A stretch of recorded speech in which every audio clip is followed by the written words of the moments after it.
today. I'm sitting here in the White House with Olivia Dalton. She is the principal deputy press secretary of the White House for the Biden administration. Olivia Dalton, thank you so much for this interview with Deutsche Welle. Thanks for having me. I've noticed that most of you in the press team here in the White House are women. Is that correct? We certainly have a lot of women in leadership across the White House. As you know, our press secretary is a woman. I am a woman. And that's been a hallmark of the president's career. In fact, I started out my career working for him 17 years ago back in the United States Senate. And at that time, our press office was 6 women. So this is a president who really believes in taking the great advice of women staff and has really elevated women across his career. The images coming from Maui are really horrific. That's right. What is President Biden doing to help the people in Maui now? Well, as you said, it's just absolutely heart-wrenching to see the images coming out of Maui and the stories of people who've been displaced in these tragic wildfires. Since last week, the president has really marshaled a whole-of-government response to this devastation in Maui. And as you heard from Deanne Criswell, who's the head of our Federal Emergency Management Agency, earlier this afternoon in the White House press briefing, we've now mobilized 700 personnel. We've mobilized K-9 units. We've mobilized dozens of federal agencies to provide a broad swath of support to the thousands of people who need it across Maui. We're encouraging people out there to go to disasterassistance.gov and register for aid that we're providing to people in the immediate aftermath of this, if they need that kind of support immediately. And in the days ahead, we'll continue to do everything that we can to be there for the people of Maui as they try to recover. And I would just add, part of what makes this so heartbreaking is the ongoing nature of this search and rescue. I mean, we are not done. We've only, made it a fraction of the way through this search area, which is miles across, thousands of structures, primarily residential. And so it's heartbreaking, very difficult work that's underway right now. And President Biden is planning to travel to Maui with the First Lady, right? That's right. President Biden and First Lady Jill Biden will be traveling to Maui on Monday in order to meet with survivors, meet with federal, state, and local officials on the ground there who are leading the response, to thank those first responders. Some of these folks, some of these brave firefighters on the ground were saving others' homes as their own were burning down. I mean, the level of courage we've seen in the wake of these wildfires has really been incredible, and the president wants to go see that firsthand, meet with folks on the ground, and make sure that we stand with Maui in this moment, and make sure that they feel and they know that the president will be there for them in the days and weeks and months ahead. Do you think Americans are now perhaps more aware than ever of climate change and what it means, and what is President Biden doing to mitigate the climate crisis we're in? Absolutely. It's a great question. Today, we're actually marking the 1-year anniversary of the Inflation Reduction Act, which is the biggest climate protection bill in history, not just in the United States, but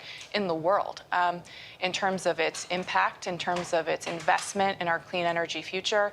It will be the legislation that helps the United States achieve the president's goal of cutting emissions in half by 2030, below the 2005 emissions level. And so, today we marked that. The president spoke to it about an hour ago. But if you're living in Maui, if you are experiencing tornadoes across the Midwest, if you're experiencing devastating flooding across New England, if you're experiencing drought across California, coast to coast, Americans are feeling every day the impact of climate change and the urgency with which we have to treat it. We are around 18 months into the war in Ukraine now, and President Biden, of course, still supports Ukraine.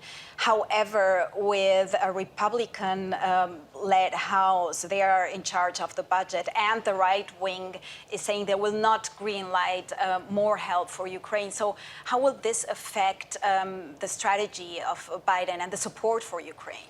Well, I would just like to say that, over the last 18 months, I think it has been incredible that we've witnessed a great deal of bipartisan support in the U.S. Congress for the people of Ukraine and defending Ukraine against this brutal, unprovoked war of Russian aggression that was so unjustified and has caused so much unnecessary pain and suffering.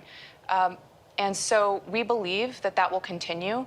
The president just this past week put forward another supplemental request to Congress that we are talking to members of both parties about for another $20 billion to make sure that we continue to meet the needs of Ukraine on the battlefield going forward.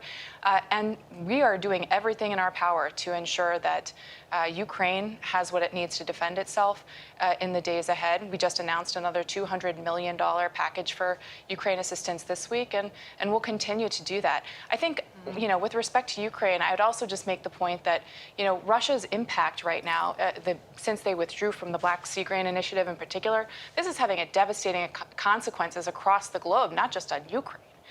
Since they withdrew from the Black Sea Grain Initiative a few weeks ago, we've already seen them attack 26 port infrastructure sites on the Black Sea and destroy 220,000 tons of grain. That has a devastating impact across the globe, not just on Ukraine in terms of food security and price volatility. And this is why the West and the NATO members are interested, of course, in putting a lot of support into Ukraine. That's right. However, Germany, for example, is waiting for the US to deliver the long-range missiles, ATACMS, in order for Germany to deliver the Taurus long-range missiles. What is President Biden waiting for if what you want to do is support Ukraine? Well, look, since January of this year, we've provided over 4,000 pieces of equipment to Ukraine. So that includes 1,300 Humvees, 500 tanks. We have provided hundreds of MRAPs, tons of equipment. So I think, there are plenty of examples of the United States and our, dozens of partner countries across the globe working together in a defense cooperative in order to provide something called the Ukraine Contact Group is working together in concert to make sure that we are providing everything that Ukraine needs to defend themselves on the battlefield. And I think that, we are going to continue that commitment in the weeks ahead, and we'll continue to work with Germany and our other partners to do that.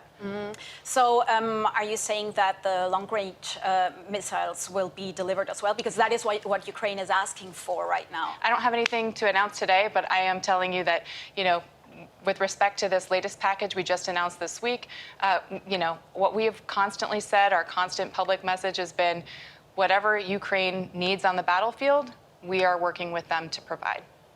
Is there a limit? Because you're supporting Ukraine at the same time the war is still evolving. Is there a limit?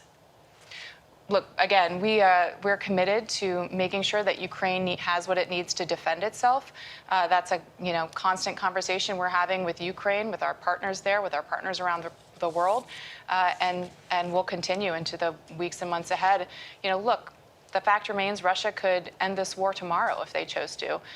We think that's exactly what they should do. But until that day is upon us, until they come to the table and work with Ukraine to negotiate a just and last peace, we are going to be there for Ukraine and make sure that they have what they need to defend themselves. Can President Biden guarantee the support for Ukraine also beyond the presidential elections in 2024? Well, look, we're focused on meeting the needs of Ukraine today, tomorrow, and into the future. I'm not going to get out a crystal ball here, make a lot of hypothetical predictions about the future, but right now we've seen tremendous amount of bipartisan support for Ukraine that we think is important and will continue. One more question on the Global South. They are neutral when it gets to this war. What is President Biden doing in order to win their support? Well, I think we've seen tremendous amount of support for Ukraine across the globe. And what I would tell you is, we've seen not just G7 partners, but other partners and allies across the globe step up and speak out, to stand with us at the UN, to hold Russia accountable, to make clear that this war this unjustified, unprovoked invasion of Ukraine's sovereignty and territorial integrity will not go unaccountable. This is a violation of the fundamental principles of the UN Charter. It's a violation of not just Ukraine's sovereignty, but the principles that every UN member state has freely agreed to, and it poses a threat to everyone around the globe that expects to, participate in this rules-based system that we have created.